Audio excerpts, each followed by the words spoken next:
L'espace détente du Casino Joa du Lac du Der a fait peau neuve. Dès maintenant, retrouvez plus de 60 références dans notre univers bar à vin et champagne. Venez vous détendre entre amis au sein de notre bar des sports en savourant une de nos planches à partager. Puis, passez un moment convivial et chaleureux au sein de notre restaurant. Cuisine savoureuse et de saison sont au programme. Votre Casino Joa du Lac du Der vous attend du lundi au dimanche. La fanfare de la cavalerie de la garde républicaine sera à Montier-sur-Sault pour un concert exceptionnel. Un événement à ne pas manquer le 16 octobre prochain dès 15h. Inscription via QR code.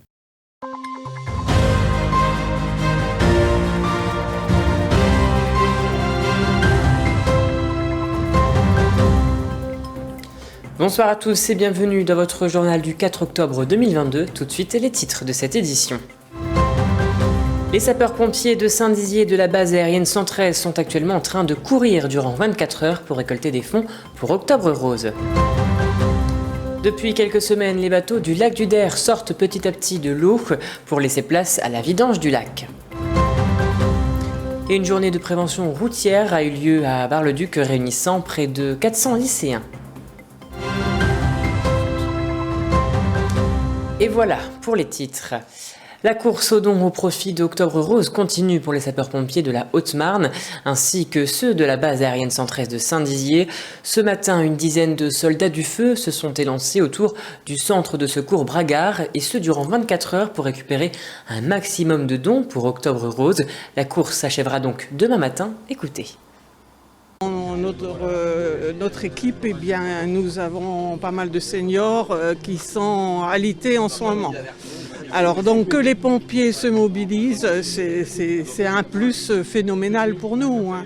Et puis eux, ça leur fait plaisir, je pense, et ça rentre dans leur action, pas journalière, mais dans leur action au global. Donc c'est agréable de travailler avec eux, hein.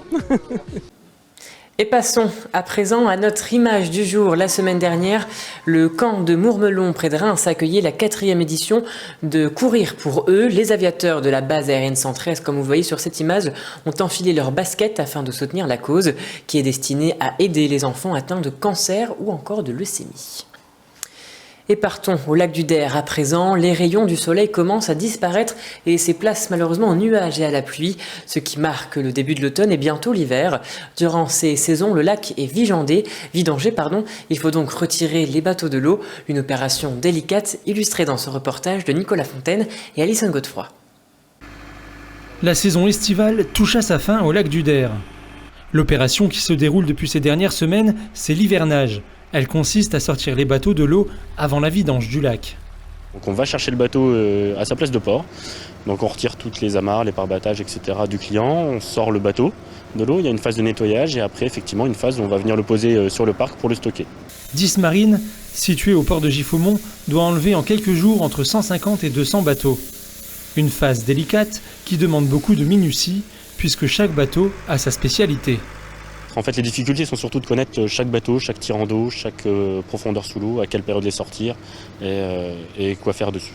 L'opération nécessite le travail de 2 personnes sur une période d'à peu près 1 heure, en supplément des moyens de manutention, donc qui sont le tracteur, les remorques hydrauliques.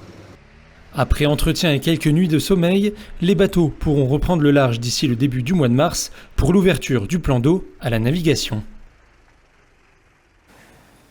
Ils étaient près de 400 lycéens à venir assister à des démonstrations de crash pédagogiques pour cette journée de sensibilisation routière. L'occasion de prévenir des risques et des dangers de la route pour ses futurs conducteurs. Un reportage de Thiago Kargovic.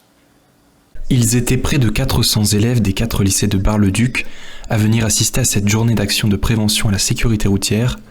Pour l'occasion, les élèves ont pu participer à des crash tests pédagogiques animés par le couple Dragoto avec Pascal, cascadeur professionnel.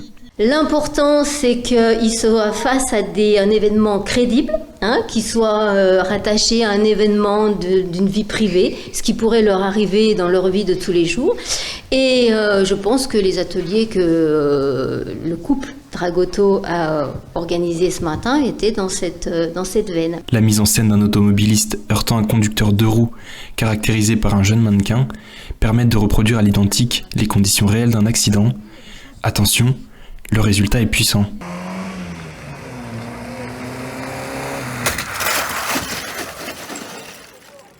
Le message à destination des jeunes étant « Vous n'êtes pas invincibles, vous n'êtes pas des héros et vous n'êtes pas invincibles ». Les élèves assistent ensuite à une simulation des secours par les ambulances et la police, une simulation prenante, mais nécessaire à l'approche du passage du permis pour ces jeunes et futurs conducteurs.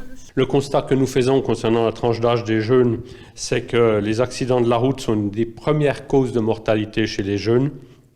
Sur les 5 dernières années, les jeunes de 18 à 24 ans sont impliqués dans près d'un quart des accidents corporels et ils représentent près de 18% des victimes. Il y a souvent aussi des accidents qui sont causés par distraction, c'est-à-dire que s'il y a quelques années, on récupérait sa cassette VHS qui était tombée, aujourd'hui, on consulte son téléphone portable et on répond à son SMS. C'est très urgent, plutôt que de regarder la route, d'assurer sa propre sécurité, celle des personnes qui sont avec soi dans le véhicule et celle des autres usagers de la route. La journée de sensibilisation n'est pas finie.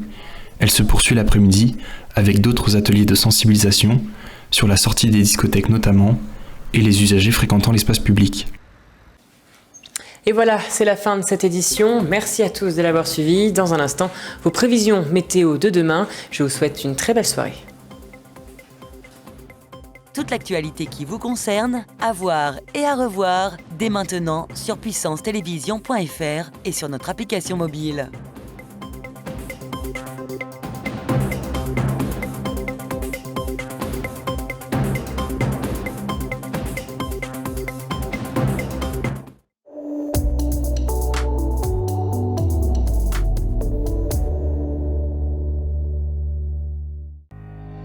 Bonsoir à toutes et à tous. Très peu de changements par rapport à aujourd'hui pour la journée de demain au niveau national, à part la présence de quelques nuages plus prononcés sur la capitale et du côté de Metz. Partout ailleurs, très peu de changements donc. Du côté des températures, pas beaucoup de changements non plus. Du côté de nos départements, on prendra les mêmes conditions qu'aujourd'hui et on recommence avec des températures comprises entre 18 et 22 degrés au meilleur de la journée. Demain, nous serons donc le mercredi 5 octobre, nous fêterons les fleurs et le soleil se lèvera à 7h55. Je vous souhaite une très bonne soirée avec Puissance Télévision.